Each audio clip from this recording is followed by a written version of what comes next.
For those of you who have questions, I feel like we'll get into it immediately. You know, we only have around 20 minutes for this talk back.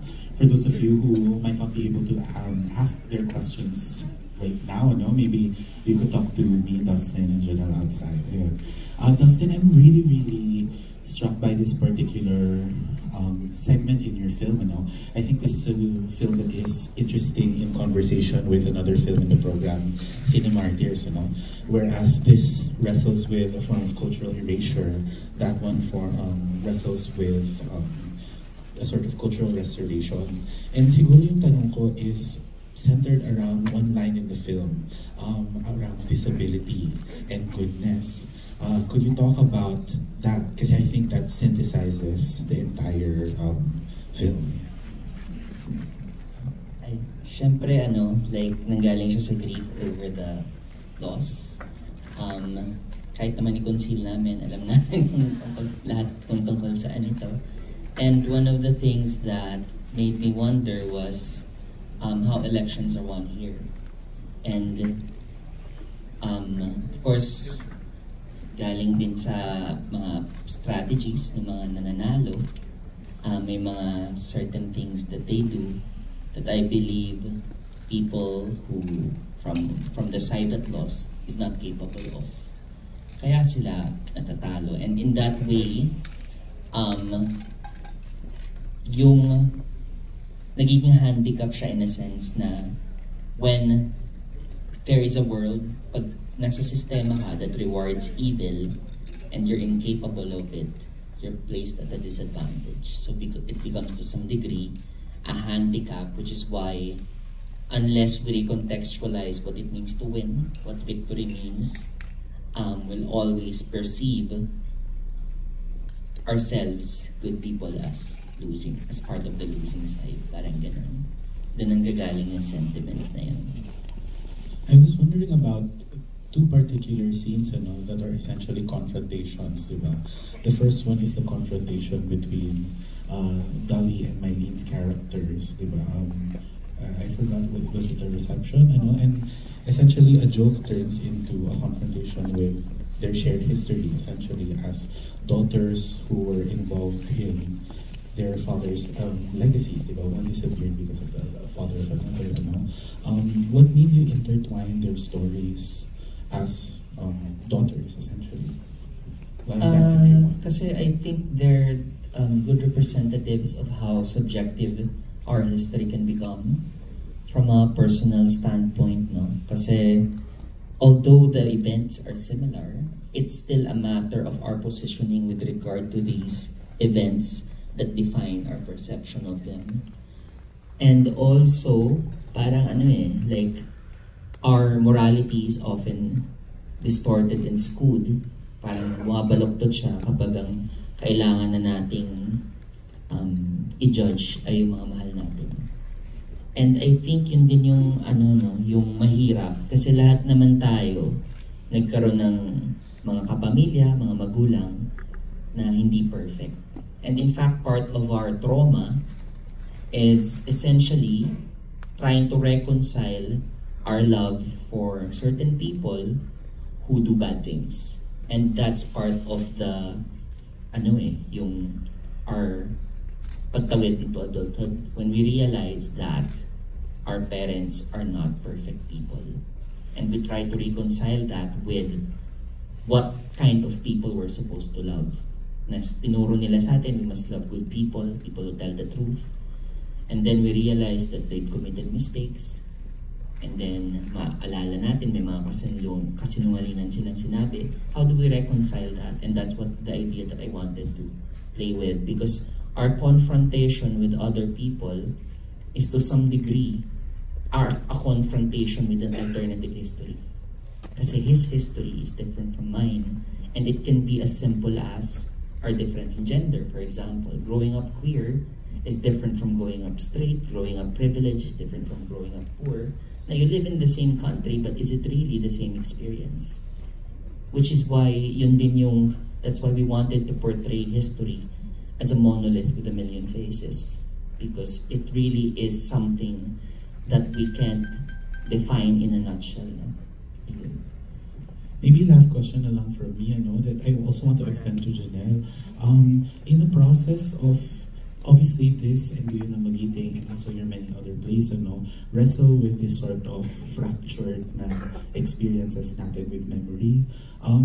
In the process of creating this kind of art, whether from the production side or writing and directing, may luminaw ba about why this remains our reality? Medyo mahirap siyang tanong, sorry. Pero yun, Pasa ko muna sa kanya. Sure. Wait. Yung na-realize ko, kasi it's like kailangan natin magsimula sa stable ground. Na ano yung totoo bago natin, before we even begin to ask questions like, what is right, what is wrong, what is the problem, what is the solution, we first have to ask, what are the facts? And pag yung facts na yung dinidistort, para ka naglalakad sa tubig, there's no stable ground to put your feet on, to build foundations upon, and everything turns into this parang limbo, para siyang flux, no? Na hindi na natin alam what it means to, what right is, what wrong is, what the truth is, what is false, and it fractures our sense of reality. Ano yung totoo? Ano yung nasaan ako? And in moments like that, when truth can't be found, when solutions can't be, it's so hard to think of solutions, ano na lang yung pwede nating asahan or lagyan ng halaga, ng value. And for me, it is each other, yung mga mahal mo sa buhay, sila yung pwede mong pahalagahan, sila rin yung magbibigay ng halaga sa'yo. Kasi at the end of it, ang makakaalala lang naman sa atin ay yung mga nagminahal natin. And for that same reason, what's also valuable is the intent. If we live our lives towards what is good or what we believe to be good, whether or not ma-achieve siya, may halaga yung ginawa natin. And really, this film is a love letter para dun sa mga nanindigan, para sa mga pinaniniwalaan nila. Kasi ang lawak ng panghihinayang na gusto namin ipaalala sa mga taong yun na walang sayang. Nothing is wasted because during that time, we stood for what we believed in, we stood for what is right, and we represented the highest of ideals, which is radical na pagmamahal. And ayokong isipin na sayang yun kasi hindi ako nasasayangan.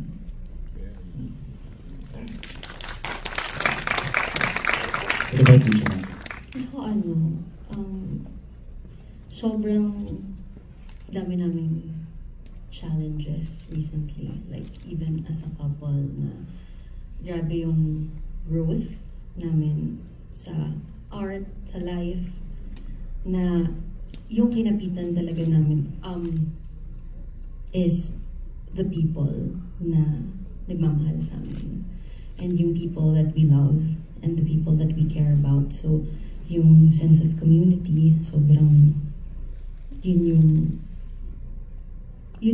like life, history, everything, sobrang laki ng universe na let's just treasure these moments, yung good ones, tapos kapitan natin yun and live a beautiful life. Parang just keep going. I think we can open it up to the audience. Hi, we have one in the middle, and then we have one here on my left. Hi, what's your name and what's your question?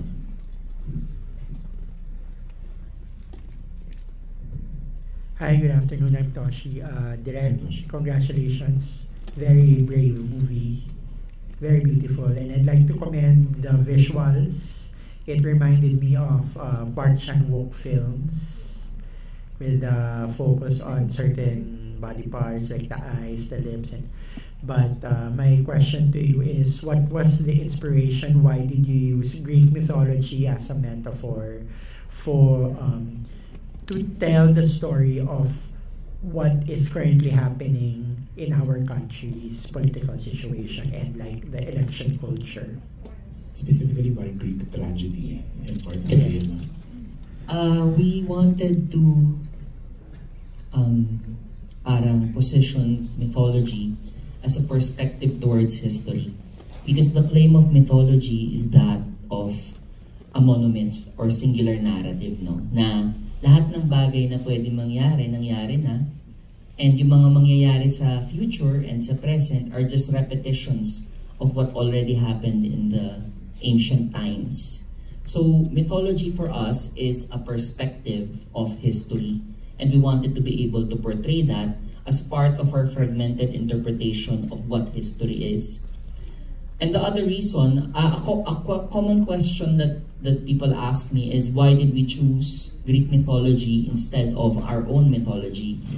So yung sagot doon, it's very pragmatic, and it has two parts. One, even Filipinos, mas kilala nila yung Greek mythology kaysa sa local mythology. And two is, if we wanted to share this story abroad, it would be more practical to use a mythology that they too would recognize. And lastly, yung mythology kasi ng Pilipino, mababait yung mga Diyos. Tumutulong sila, tapos hindi sila nang-rape. Whereas yung Greek mythology, di ba mas masama ugali nila? Yun, parang, and it's the Greek mythology that introduced the concept of gods punishing or playing with mortals, which is sometimes how we feel when we try to confront power structures within our own country. Kasi para silang mga Diyos, as in sobrang dami nilang pera, di ba, bilyon-bilyon. Paano ka papalag dun? So para silang mga Diyos na pinaglalaroan tayo, pinarurusahan. And similar to that experience, minsan yung mga mortals, hindi nila alam kung bakit. Tapos Hercules, hindi niya alam kung bakit pinagtitripan siya ni Hera. Only later to find out, okay, so kaya pala, yung parang nanay pala kabit ni Jesus. Parang ganon. So, mas minimirror niya yung sentiments namin about the current situation of Filipino citizens in the context of power. Ayun. I think we have another question there. Yeah.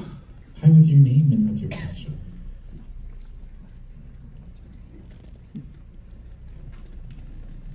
Hi, I'm Enzo. So, galing ko lang ng work.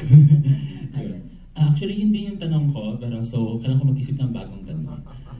Yung bagong tanong ko is, I really appreciate how each scene, they have their own parang story, parang they're broken up to each story, tapos lahat may resolution, so I don't know where it will end exactly, kasi bawat scene may ending I feel satisfied na dun sa ending.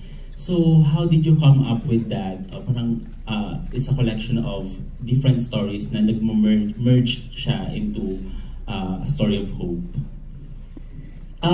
Kasama yung konsepto namin, well, technically, if we're going to be technical, it's an experimental narrative structure called a symphonic arc structure, where there are 4 narratives, tapos yung simula ng kwento ni Kiko nasa first part, tapos yung dulo ng kwento niya nasa 8th, and then yung kay Bea 2nd, and then sa 7th again. So technically, it's a rainbow narrative. But the purpose of that really, the reason why we wanted to create different segments for each part is to mirror yung libro ni David. Kaya pati yung credits, pinagmukha namin siyang table of contents para yung theme niya libro. Kasi may meta element siya na we're trying to imply na yung pinapanood nating pelikula yung collection of essays ni David tungkol sa how we confront the Hydra. Because like we said earlier, the Hydra, or hindi ko alam kung nasabi na namin, pero yung Hydra represents 3 things. One is disinformation. Second is regenerative corruption, na pag pinutol mo yung isang ulo ng Hydra, 2 yung tutubo. And lastly, it's our fragmented and multi-headed relationship with history. Na hindi natin pwedeng sabihin na pare-pareho tayo ng karanasan sa ating nakaraan, kasi nga, magkakaiba tayo ng kontekstong kinalakihan. So yun yung mga themes na tinatakal namin, and we wanted to imply for the audience that these 8 parts are David's collection of essays that he wanted to write about. Which is why the 5th part of the film is habang nilalamon ng Hydra ang kasaysayan, tapos yun yung title din ng film. Kaya ganun. Exactly an hour pala in yung segment na yun. Yeah, as in, yeah. Exactly an hour. Anyway, any other questions? I think we can entertain one more question. Hi, here. Hi, here's a front, and if we finish, I think we can answer the last one. Yeah. Hi. Hello po. I'm Joan. First of all, congrats po sa film. And I really love how the film goes by until the ending. And ang question ko po is, as a director, kasi since noong 2023, meron rin po kayo entry sa Cinemalaya. As a director po, from those 2 years until now, ano po yung napapansin nyo na bago or alam nyo hindi pa rin bago sa bansa natin? Thank you po. Actually, yung weird sa filmmaking is may delay, no? Kasi like for example, my first film, Utopia, came out in 2019, but it was actually written in 2016. So pagpasok ng Duterte administration, and it was sort of a response to that. And then the film na Ang Tuya ng Magiting was made in, which was lumabas ng 2023, was written in 2019.